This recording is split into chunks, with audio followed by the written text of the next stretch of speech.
Study अड्डा पर आप सभी को स्वागत। स्टडी अड्डा जो कि एक ऐसा प्लेटफॉर्म लखनऊ गोमती नगर से उभर रहा है जिस पर अनेकों विद्यार्थी जुड़ रहे हैं। निरंतर यह अपने एक उत्कर्ष की तरफ बढ़ता हुआ जा रहा है। आज मैं RB sir GS class founder आप सबको मॉडर्न हिस्ट्री का जो एक पार्ट है जो फॉर एनटीपीसी के लिए, सिविल सेवा के लिए, यूपीएससी के लिए, है ना, तमाम परीक्षाओं के लिए बहुत महत्वपूर्ण टॉपिक होता है। उस महात्मा गांधी जी, जिन राष्ट्रपिता महात्मा गांधी, जिनके संबंध में कुछ बातें आपको बताना चाहूंगा जो आपके इस प्रतियोगिता परीक्षाओं में काफी लाभदायक प्रद होगा। आते हैं गांधी जी यानी महात्मा गांधी के बारे में देखिए पढ़ते हैं, जिसको हम लोग एक युग के नाम से जाना जाता है, जिसे गांधी युग कहा जाता है। गांधी युग एक आधुनिक भारतीय इतिहास में एक ऐसा युग जो कि 1915 से भारतीय इतिहास में आया और निरंतर 1947 तक उसका एक राजनीतिक महत्व बना रहा। इस गांधी युग के महात्मा गांधी के बारे में आज हम आप सबको कुछ इंट्रोडक्ट करते हैं।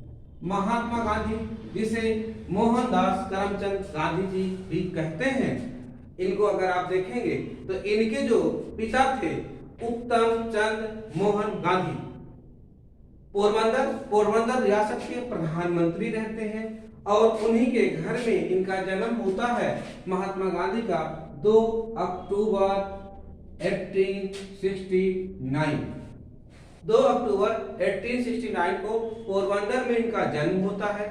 और इसके पश्चात ये इनकी जो एक माँ का नाम अगर बात करेंगे तो इनकी माँ का नाम जो होता है पुतलीबाई, और इनकी 13 वर्ष की अवस्था में यानी कि 1882 में इनकी शादी होती है। किससे? कस्तूरबा गांधी से। किससे होती है? कस्तूरबा गांधी से। कस्तूरबा गांधी से शादी होने के पश्चात इन्होंने क्या किया? इनके लगातार 4 पुत्र होते हैं जिनका नाम होता है हरिलाल, मणिदास और इसके बाद रामदास और देवदास। कौन से? हरिलाल, मणिलाल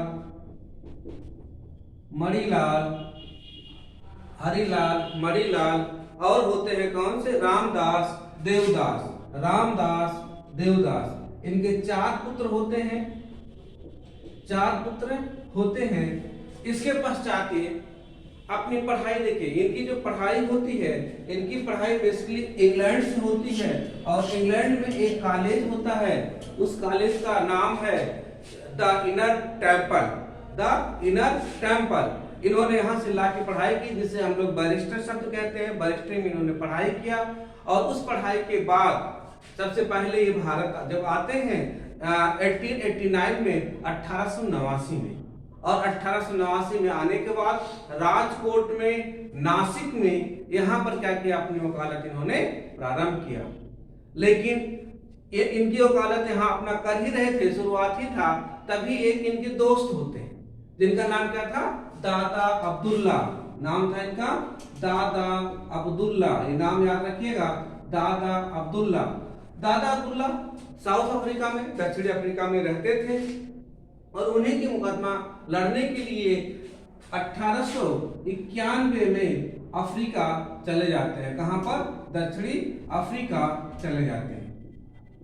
दक्षिणी अफ्रीका 1891 में जाते हैं और वहां पे इन्होंने दादा अब्दुल्ला का मुकदमा लड़ते हैं। इसी समय इनके सामने कुछ घटनाएं ऐसी घटित होती हैं जो कि इनके जीवन को बदल देती है। कौन सी ऐसी घटनाएं? जब ये वहां पर जा रहे होते हैं तो उस समय में साउथ अफ्रीका में भी अंग्रेजों का ही शासन चल रहा था और वहां गोरे एवं काले में बहुत बड़ा भेद किया जा रहा था। इस कारण से इनको भी एक बार अंग्रेजों के द्वारा अपमान किया गया। गांधी जी जब डरमन से प्रिटोरिया जा रहे थे, कहां? डरमन से प्रिटोरिया जा रहे थे, और उस टाइम पे इनके पास प्रथम श्रेणी का टिकट भी था, है ना? डरमन प्रिटोरिया, थोड़ा इसको आप लोग ध्यान देना। डरबन से कहां जा रहे थे? प्रिटोरिया जा रहे थे।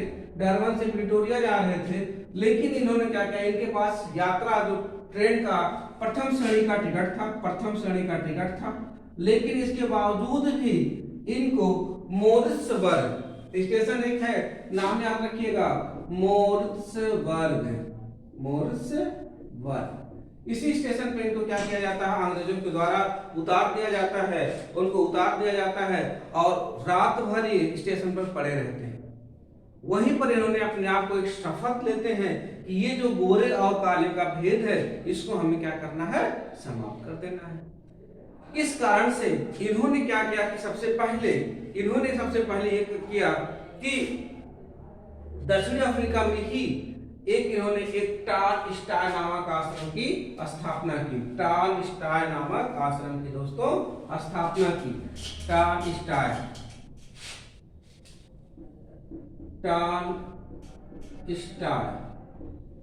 नामक आश्रम की स्थापना की, टाल स्टाय नामक आश्रम की स्थापना की। एक काम तो इन्होंने किया। अब टॉलस्टॉय कौन थे, ये आपके पास एक प्रश्न आता है कि टॉलस्टॉय कौन थे, क्यों टॉलस्टॉय का चुना। तो टॉलस्टॉय जो थे एक इनके आध्यात्मिक गुरु थे। ये कौन थे, इनके आध्यात्मिक गुरु। टॉलस्टॉय इनके कौन थे, आध्यात्मिक गुरु थे। टॉलस्टॉय इनके आध्यात्मिक गुरु थे। देखिए गुरु दो प्रकार के होते हैं, एक ऐसे गुरु जो राजनीतिक गुरु जिसे आप कहते हैं, एक हो गया आपका आध्यात्मिक गुरु। गांधी जी की अगर बात करेंगे, अभी राजनीतिक गुरु पर भी हम आएंगे। अभी तो इनकी राजनीतिक गुरु उस टाइम पे हम आएंगे जब इंडिया में इनको ले आएंगे। अभी तो हम लोग क्या कर रहे हैं, अभी तो इनको अफ्रीका की सैर करा रहे हैं। तो जब अफ्रीका की सैर करा रहे हैं तो अभी अफ्रीका के बारे में हम लोग सोचते हैं, इंडिया के बारे में सोचेंगे जब इंडिया में आ चुके होंगे। तो इंडिया में अभी इनके आध्यात्मिक गुरु टॉलस्टॉय है। टॉलस्टॉय नामक इन्होंने आश्रम की यहाँ पर स्थापना कर दी थी। और उस स्थापना के बाद इन्होंने एक और आश्रम किया था, फीनिक्स आश्रम। एक स्थापना और किया था, याद रखिएगा, फीनिक्स आश्रम। फीनिक्स आश्रम ये सबसे पहले तो वैसे इन्होंने फीनिक्स आश्रम की स्थापना की थी। किया था कब, 1904 में किया था। जबकि अगर टॉलस्टॉय आश्रम की बात करिएगा तो यह 1910 में इसको किया था। 1904 में फीनिक्स आश्रम और 1910 में इन्होंने टॉलस्टॉय आश्रम की स्थापना की। इस तरीके से गोरा और काला का जो भेद साउथ अफ्रीका में चल रहा था, इन्होंने काले लोगों के समर्थन में अपनी तमाम प्रकार की वहां पर इन्होंने आंदोलन किया। इससे इनकी ख्याति काफी फैल गई। इसके पश्चात देखिए अब क्या होता है, ये जो है फिर भारत लौटते हैं। भारत कब लौटते हैं, बड़ा इंपॉर्टेंट डेट होता है। भारत इनका जो आने का जो टाइम होता है वो होते हैं 9 जनवरी 1915। कब आते हैं, 9 जनवरी 1915 में ये भारत लौटते हैं। जब ये भारत लौटते हैं तो भारत इनको ले आने में किसने काम किया था, कौन इनका ऐसा व्यक्ति था जो भारत इनको लिवा के ले आया था। तो वहीं पर आपके नाम आ जाता है आपके पास गोपाल कृष्ण गोखले। गोपाल कृष्ण गोखले के प्रभाव में, यानी कि उन्हीं की मोटिवेशन में गोपाल कृष्ण गोखले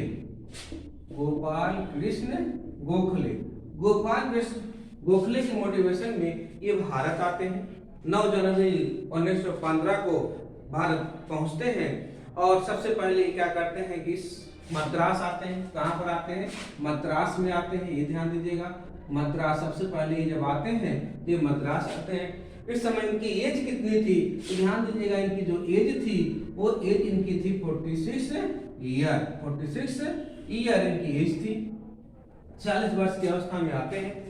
और आने के बाद जब जिस समय आ रहे होते हैं भारत, आप देखेंगे यानी कि 9 जनवरी 1915 को जब आ रहे होते हैं तो वहां भारत में क्या चल रहा होता है, इस टाइम पे भारत में या विश्व में प्रथम विश्व युद्ध चल रहा होता है। कौन सा युद्ध, प्रथम विश्व युद्ध चल रहा होता है। इस समय जब ये आते हैं तो चूंकि अंग्रेज इस समय देखिए संकट में पड़े रहते हैं, इस कारण से इन्होंने क्या किया कि यहाँ के नागरिकों से एक विशेष अपील की। अपील क्या किया, इन्होंने कहा कि इस समय हमें यह जरूरत है कि हम अंग्रेजों की मदद करें। अंग्रेजों की मदद करें, भले ही हमारे अंग्रेज शोषण कर रहे हैं, लेकिन अभी हमें जरूरत है कि उनकी मदद किया जाए, और इसके उपरांत जब युद्ध समाप्त हो जाएगा तो हमारी जो भी मांगे हैं, जो भी हमारे शोषण हो रहे हैं, उसको हम अंग्रेजों के सामने रखेंगे। इस वजह से इन्होंने सारे नागरिकों से, भारतीयों से एक रखा कि आप सारे लोग अंग्रेजों की मदद करो। इससे बहुत सी जनता यहाँ की मोटिवेटेड हुई और अंग्रेजों की मदद करने के लिए तत्पर हो गई। इस कारण से इस समय एक देखेंगे, इस समय जो भारत के गवर्नर होते हैं, गवर्नर जनरल होते हैं, उनका नाम आप देखेंगे तो लॉर्ड हार्डिंग। क्या हो गया? Lord Hardinge. लॉर्ड हार्डिंग द्वितीय होते हैं महोदय, उस समय यहाँ के गवर्नर जनरल होते हैं लॉर्ड हार्डिंग द्वितीय, यहाँ के गवर्नर जनरल होते हैं लॉर्ड हार्डिंग द्वितीय। जब इन्होंने यहाँ के लोगों को सेना में भर्ती होने के लिए भी कहा, ये अंग्रेजों को मदद करने के लिए कहा, तो इन्होंने क्या हुआ, एक उपाधि दे दी। कौन सी उपाधि दी? इन्होंने जो उपाधि दी, भर्ती करने वाला सार्जेंट। इनको गांधी जी को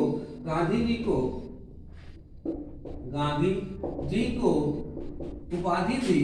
कौन सी उपाधि दी? तो भर्ती करने वाला सार्जेंट, भर्ती करने वाला सार्जेंट है ना, भर्ती करने वाला सार्जेंट की इन्होंने क्या कर दिया, एक उपाधि दे दिया। अभी प्रश्न पूछा जाएगा, भर्ती करने वाला सार्जेंट की उपाधि गांधी जी को किसने दिया? तो आप किसको बताओगे? लॉर्ड हार्डिंग को, लॉर्ड हार्डिंग को। इसी समय गांधी जी को एक और उपाधि मिली थी, इसी समय गांधी जी को एक और उपाधि मिली थी। उस उपाधि का क्या नाम था? कैसर ए हिंद। कौन सी उपाधि? कैसर ए हिंद। कैसर ए हिंद की उपाधि भी किसके द्वारा दी गई? लॉर्ड हार्डिंग के द्वारा। कैसर ए हिंद लॉर्ड हार्डिंग के द्वारा, लॉर्ड हार्डिंग द्वितीय के द्वारा इनको कैसर ए हिंद की उपाधि दी गई। इस तरीके से गांधी जी यहाँ पर पहले पूरे देश का भ्रमण करते हैं, और उस भ्रमण करने के पश्चात इन्होंने क्या किया, जो पहला आंदोलन किया वह चंपारण का आंदोलन हुआ। चंपारण का आंदोलन, अब इसके लिए इन्होंने क्या किया कि इसी समय गांधी जी जब यहाँ पर आ रहे होते हैं, तो गांधी जी सबसे पहले 1916 में क्या हो रहा था, 1916 में हो रहा था, 1916 ईस्वी में लखनऊ में एक कांग्रेस का अधिवेशन हो रहा था। लखनऊ में क्या हो रहा था? कांग्रेस का अधिवेशन हो रहा था। लखनऊ में कांग्रेस का अधिवेशन, कांग्रेस का अधिवेशन। इस अधिवेशन की अध्यक्षता किसने किया था? इस अधिवेशन की अध्यक्षता का अधिवेशन था, जिसके अध्यक्ष कौन थे? तो अध्यक्ष आप ध्यान दीजिएगा, अध्यक्ष इसके थे अंबिका चरण मजूमदार। अंबिका चरण मजूमदार, अंबिका चरण मजूमदार है ना, अंबिका चरण मजूमदार, अंबिका चरण मजूमदार। तो अंबिका चरण मजूमदार इसके अध्यक्ष होते हैं। इसी समय, क्योंकि अधिवेशन हमेशा क्या होता है, किस महीने में चलता है? दिसंबर में। कांग्रेस का अधिवेशन कब चलता है? तो दिसंबर में। तो दिसंबर में ये लखनऊ आए उस अधिवेशन में शामिल होने के लिए। लेकिन एक प्रश्न यहाँ और आता है कि गांधी जी कांग्रेस के अधिवेशन में सबसे पहले कब भाग लिए थे? ध्यान दीजिएगा, गांधी जी सबसे पहले कांग्रेस अधिवेशन 1903 में भाग लिए थे, 1903 के अधिवेशन में भाग लिए थे। लेकिन अब देखिए, तब ये जब साउथ अफ्रीका में रहते थे तो वहां से आए थे, और आने के बाद 1903 में भाग लिया था, लेकिन चले गए थे। पर राजनीतिक रूप से अगर बात की जाए फर्स्ट टाइम पे कब हुए, तो 1916 में भाग लिए। यहीं पर क्या होता है, एक कहानी आप देखो और घटित होती है। इस कहानी में एक चीज और देखोगे, यह बिहार से कुछ लोग आए हैं, जिसमें नाम आएगा आपके राजकुमार शुक्ल। राजकुमार शुक्ल, इनका एक नाम आता है राजकुमार शुक्ल का। ये बिहार में उस समय अंग्रेजों के द्वारा क्या हो रहा था, नील की खेती करना अनिवार्य किया गया था किसानों से। नील की खेती करना अनिवार्य किया गया था, तो उसी नील की खेती के लिए क्या कर रहे थे लोग, आंदोलन चला रहे थे। एक वहां पर बड़ा फेमस था, एक प्रथा ही कही जाती थी। कौन सी प्रथा? तिनकठिया प्रथा। याद रखिएगा, तिनकठिया प्रथा आता है। तिनकठिया प्रथा का मतलब क्या है? तिनकठिया प्रथा, तिनकठिया प्रथा। अब इस निरकठिया प्रथा का क्या मतलब है कि अंग्रेजों के द्वारा यह बाध्य किसानों को कर दिया गया था कि जिसके पास जितनी भी जमीनें हैं उस जमीन का 3/20 भाग यानी 3/20 भाग पर क्या करना है आपको, नील की खेती करना अनिवार्य है। किसकी खेती? नील की खेती करना अनिवार्य है। नील की खेती करना अनिवार्य बताया गया 3/20 भाग पर। जिसके पास जितनी भी खेती होगी उसके 3/20 भाग पर वह क्या करेगा, नील की खेती करेगा। अब किसानों के सामने क्या समस्या थी? किसानों के सामने समस्या ये हो रही थी कि ये जो नील का डिमांड था वह डिमांड बिल्कुल क्या हो गया था, कम हो गया था। क्यों कम हो गया था? क्योंकि इसी समय क्या हो गया था कि यूरोपियन कंट्रीज में रासायनिक रंगों की क्या हो गई थी, खोज हो चुकी थी। तो उसी रासायनिक रंगों की खोज की जा चुकी थी। अब रासायनिक रंगों की जो खोज की जा चुकी थी, इस खोज के कारण से यहाँ के किसानों से कोई नील खरीदने वाला था ही नहीं, इसलिए उनके नील के लिए उसका कोई दाम नहीं मिलता था। और किसान के लिए इन्होंने क्यों मजबूर कर रखा था कि 3/20 करना है? क्योंकि इससे अंग्रेज क्या कर रहे थे, उनसे बहुत जबरदस्त टैक्स ले रहे थे। अंग्रेज इनसे टैक्स ले रहे थे और इसी टैक्स की वजह से बाध्य करते थे। जबकि इनकी नील की खेती जब नील बिकता नहीं था, इसलिए इनके उस टैक्स का कोई वही नहीं था कि मतलब टैक्स दे कैसे। तो डिमांड नहीं थी, इसलिए किसान हमेशा क्या करते थे, इसको छोड़ना चाहते थे। इस खेती को ये लोग क्या करना चाह रहे थे, छोड़ना चाह रहे थे। लेकिन ये लोग क्या किए कि बाध्य किए, मजबूर किए। तो उसी में राजकुमार शुक्ल का नाम आता है कि राजकुमार शुक्ल ये अपने कुछ साथियों के साथ वहां निरंतर आंदोलन कर रहे थे, पर वहां का प्रशासन इनके आंदोलन को दबा देता था। इसका कारण ये हो गया कि राजकुमार शुक्ल भी लखनऊ अधिवेशन में आए और वहीं पर इन्होंने क्या किया, गांधी से मिले। जब ये गांधी जी से मिलते हैं तो उनसे इस बात का निवेदन करते हैं, आग्रह करते हैं कि आप चलिए और इस आंदोलन में भाग लीजिए। गांधी जी भी तैयार हो जाते हैं और गांधी जी यही लखनऊ से ही यह चले जाते हैं, चंपारण चले जाते हैं। और जब चंपारण ले जाते हैं, यह घटना कब है? ये घटना आपके पास है 15 अप्रैल 1917 की। 15 अप्रैल 1917 में, है ना। गांधी जी के साथ और भी कुछ राजनेता शामिल होते हैं, जिसमें राजेंद्र प्रसाद का नाम आएगा। डॉक्टर राजेंद्र प्रसाद गांधी जी के साथ कौन जाता है? तो आप देखोगे गांधी जी के साथ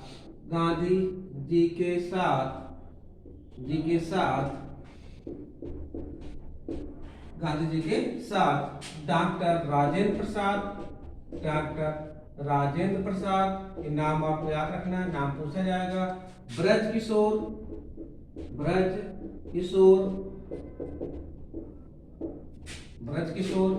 नरहरि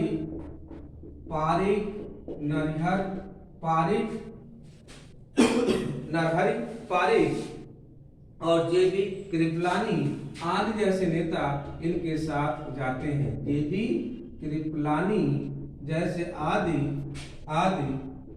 है ना लोग गांधी जी के साथ जाते हैं चंपारण में। और अब वहां पर जब ये पहुंचते हैं तो गांधी जी ने एक आंदोलन, देखो अभी क्या था कि गांधी जी को यहीं पर सबसे पहले आपको बताएं कि गांधी जी सत्याग्रह एक शब्द ले आते हैं, जो भारतीयों के लिए एक नया कॉन्सेप्ट होता है।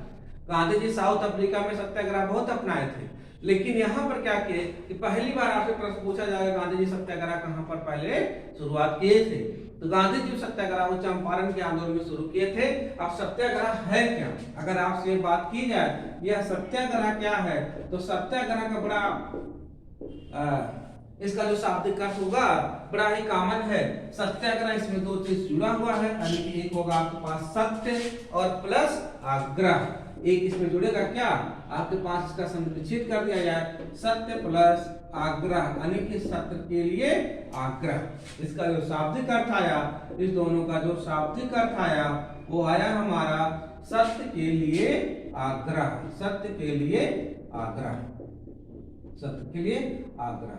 तो पहली बार गांधी जी ने देखिए सत्याग्रह दे दिया, जो कि आज भी कहीं कुछ होता है तो एक आंदोलन के लिए क्या कर लिया जाता है, सत्याग्रह। सत्याग्रह में क्या किया, गांधी जी बैठ गए, और कैसे बैठे, एक तरीके से जैसे कोई महात्मा बैठता हो उसी तरीके से गांधी जी भी बैठ जाते हैं।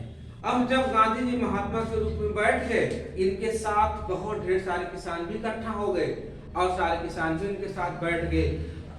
इस जो सीन थी, इस सीन को देखा किसने, रविन्द्रनाथ टैगोर ने। तो रविन्द्रनाथ टैगोर ने जब इस सीन को देखा इन्होंने, तो रविन्द्रनाथ टैगोर बड़ा ही प्रभावित हुए, और प्रभावित होने के बाद इन्होंने इनको एक उपाधि दे दी। कौन सी उपाधि दे दी, महात्मा। इन्होंने उनको कहकर क्या बुला दिया, महात्मा। लेकिन एक ये ध्यान दीजिएगा, ये जो महात्मा शब्द है, महात्मा शब्द सबसे पहले गांधी को किसने दिया था।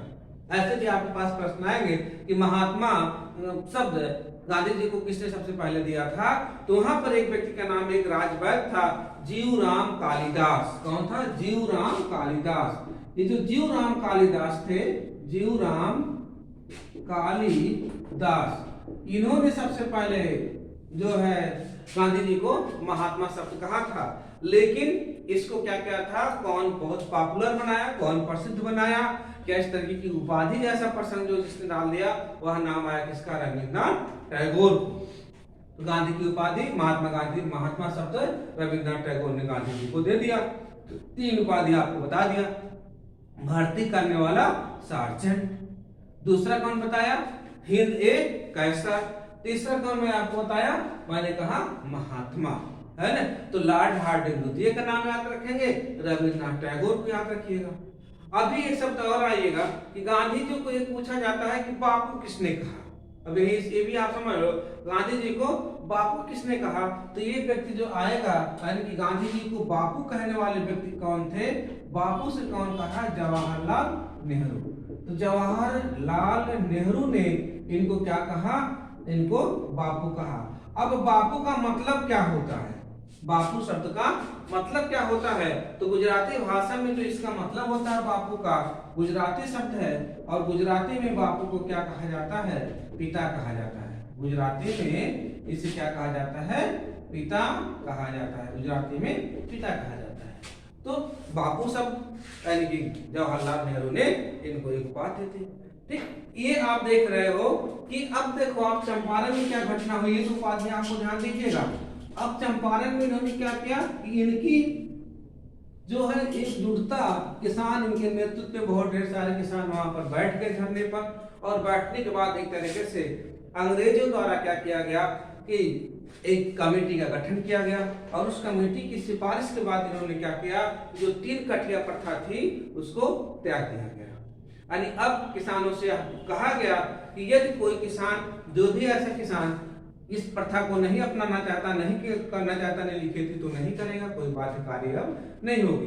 अब इस के दौरान जो उनसे टैक्स वसूले गए थे, कर वसूले गए थे, उस कर की वसूली की भी मांग गांधी जी द्वारा की गई, और उन्होंने क्या किया कि 25% टैक्स, कितना 25% टैक्स इनसे अंग्रेजों से क्या किया, वापसी करवाया। 25% टैक्स है, 25% टैक्स है, वापस करवाया। 25% टैक्स क्या किया, वापस करवाया।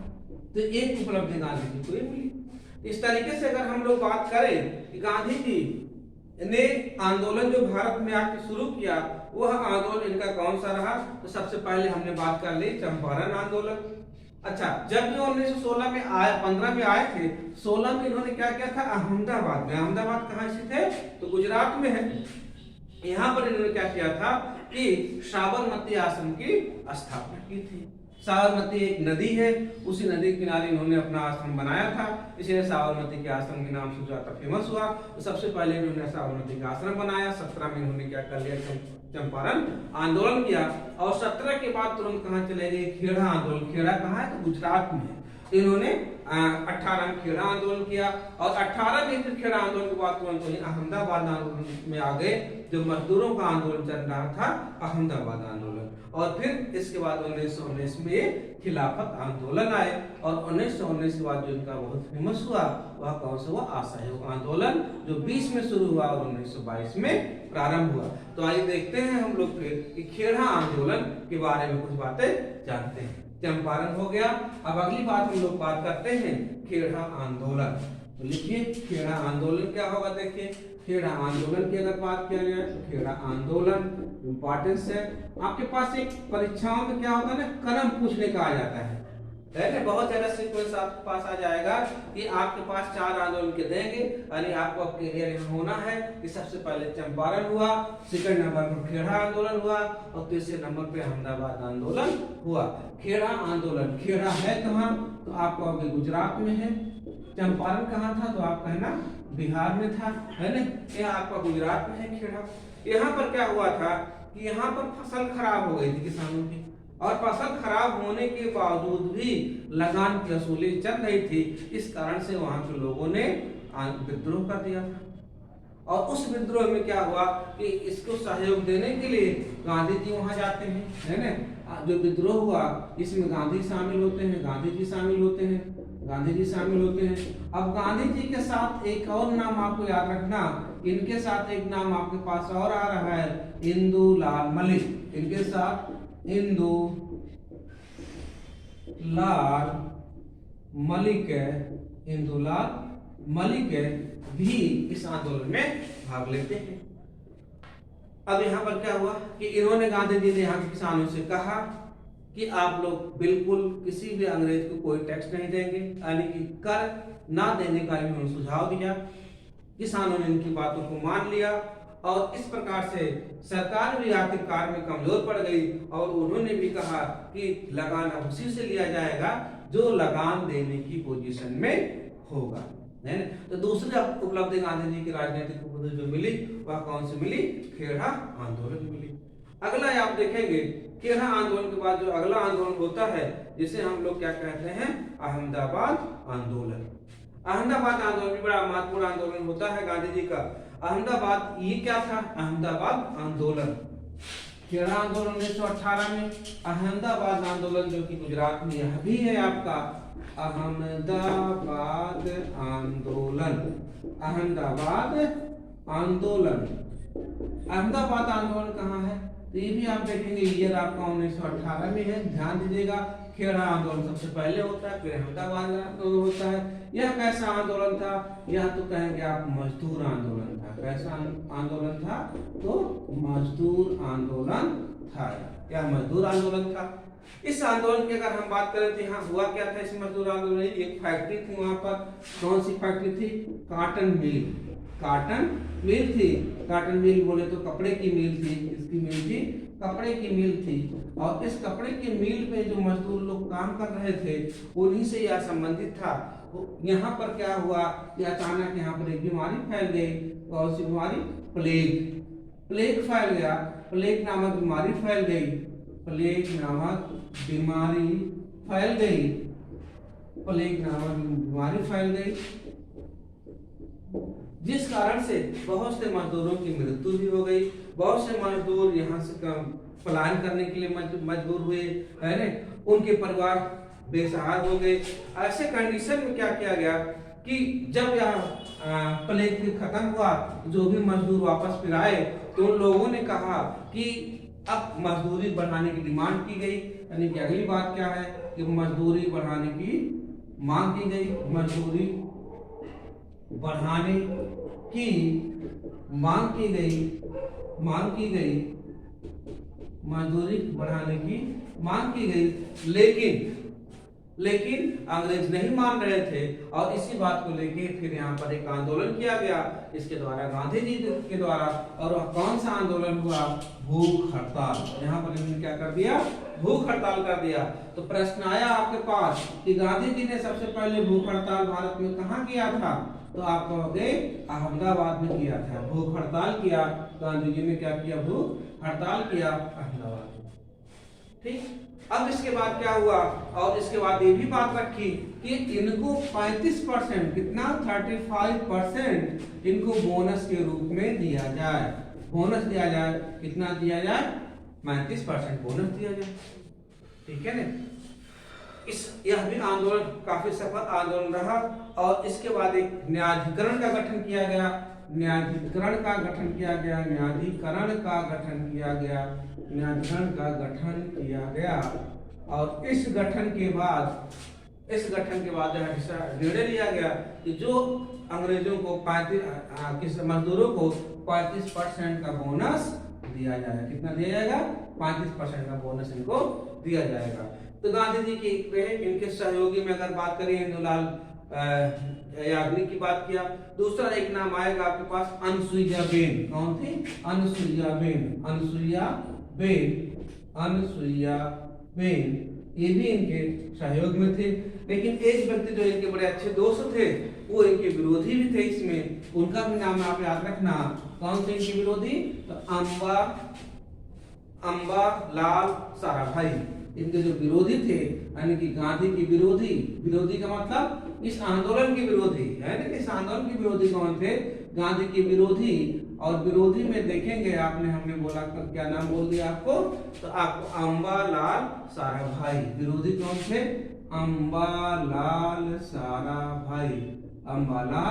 साराभाई क्या थे? विरोधी थे, है ना। तो विरोध इन्होंने किया था। इस तरीके से 1918 में अहमदाबाद का आंदोलन होता है। फिर जो अगला आंदोलन आपका आता है, वह आता है आपका खिलाफत आंदोलन। खिलाफत आंदोलन क्या था? अब खिलाफत आंदोलन की अगर आप बात करिएगा, तो खिलाफत आंदोलन आपके पास 1919 में शुरू होता है, जो कि 1922 तक चलता है। इसमें भी गांधी जी ने क्या किया था? सहयोग किया था। तो अगला आप लिखिएगा, है ना, खिलाफत आंदोलन। ठीक है ना, काट लो।